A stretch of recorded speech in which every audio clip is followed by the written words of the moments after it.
Bonjour, nous allons continuer la présentation du cours d'atomistique.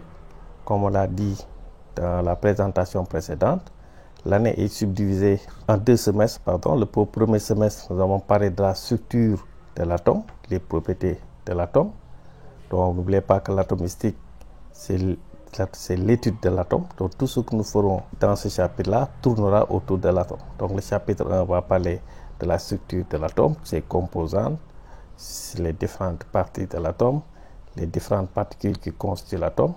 Ensuite, nous allons traiter de la stabilité des isotopes et de la radioactivité.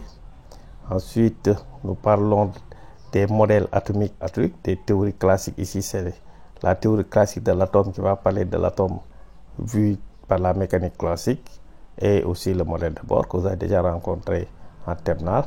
Et nous allons terminer le semestre en utilisant les notions de base de la mécanique quantique. Ici aussi, nous allons parler d'un modèle atomique qu'on appelle le modèle quantique.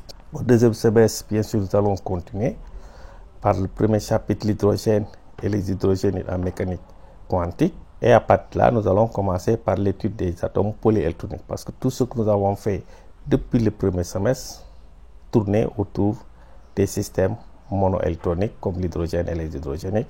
À partir du chapitre 2 du second semestre, nous parlons des atomes polyélectroniques, de la classification périodique au chapitre 3, et nous allons terminer par les liaisons chimiques.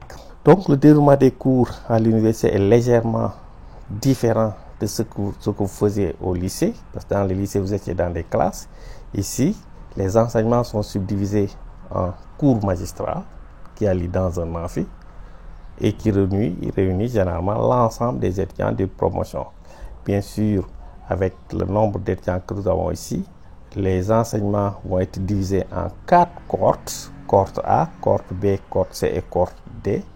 Et les cours se feront dans des cohortes avec des amphis. Vous avez ça, le nombre d'étudiants va tourner autour de 500 étudiants. Bien sûr, vous avez le cours magistral. Le cours magistral, c'est là où se fait le cours. Comme la leçon va être présentée ici au niveau du cours magistral. Donc le prof va délivrer son cours. Ensuite, vous allez vous retrouver dans des groupes de TD. Les groupes se font en groupe restreint, c'est-à-dire on a au maximum 36 étudiants par groupe, qui fait l'effectif d'une classe assez normale.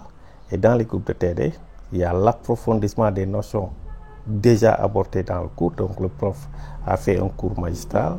Et ici dans les TD, vous avez la latitude de répondre aux questions des enseignants, de résoudre des exercices et des problèmes liés au chapitre. Donc, c'est les travaux dirigés. Donc, vous avez devant vous un enseignant qui va vous expliquer comment on corrige les exercices, qui va vous expliquer ce que vous n'avez pas compris dans le cours. Vous avez le loisir, bien sûr, de lui poser des questions et de répondre aussi aux questions que vous voulez poser. Ensuite, vous avez les travaux pratiques. On l'avait déterminé là-bas dans l'introduction 1, c'est la partie expérimentale du cours.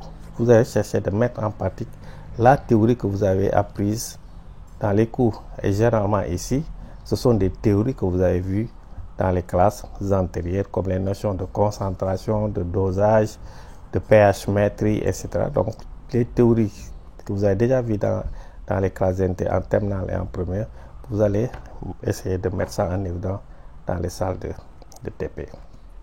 Bien sûr, tous ces cours-là sont disponibles au niveau de la salle de l'amicale. Donc, chaque fois avant le début du cours, une semaine, 3 jours, 4 jours à l'avance, le cours est disponible sous forme papier à la salle de l'amicale que vous pouvez aller photocopier. Vous pouvez retrouver aussi ce cours-là dans le groupe PCM en Facebook. Dans ce groupe-là, vous demandez votre inscription. Vous êtes autorisé, vous pouvez télécharger le cours qui est là-bas sous forme PDF. Et vous pouvez aussi retrouver le cours dans ce site-là. Et maintenant, vous avez la version vidéo orale sur YouTube à la même adresse magainfstucad.sn. En fait, je vous disais tout, il y a 4 cohortes, 4 groupes ici. Donc le lundi, le mercredi, le mardi et le vendredi. M. Gain va présenter le cours le lundi et le mercredi, les groupes A et B. Et le groupe C et D, c'est M. John qui va présenter le cours. Bien sûr, on raconte exactement la même chose dans ces 4 cours. Bien sûr, si vous êtes du groupe A, je trouve ça très difficile de suivre dans d'autres groupes, puisque au moment, si je fais cours le lundi à 8h-10h, il y a des étudiants qui sont dans les groupes C, D ou B qui auront à la même heure leurs TD de mécanique, d'analyse, d'électricité ou les TP de chimie ou les TP de physique. Donc l'idéal, c'est bien sûr de respecter son groupe de TD. Bien sûr, il y a un livre qui avait été écrit à la demande du ministère de l'Enseignement supérieur qui est disponible au niveau de l'Harmattan. C'est pour l'Harmattan, c'est pas pour ni M. Guèye, M. Fall et M. Abdou. M. Guèye, M. Fall. M. Fall, il va faire le cours de chimie physique. M. Abdou Aziz Diagne, il est à l'université de Bambey, qui traite de l'ensemble des 2 cours chimie physique et atomistique de cette année. Merci de votre attention. J'espère que vous avez passé une bonne année avec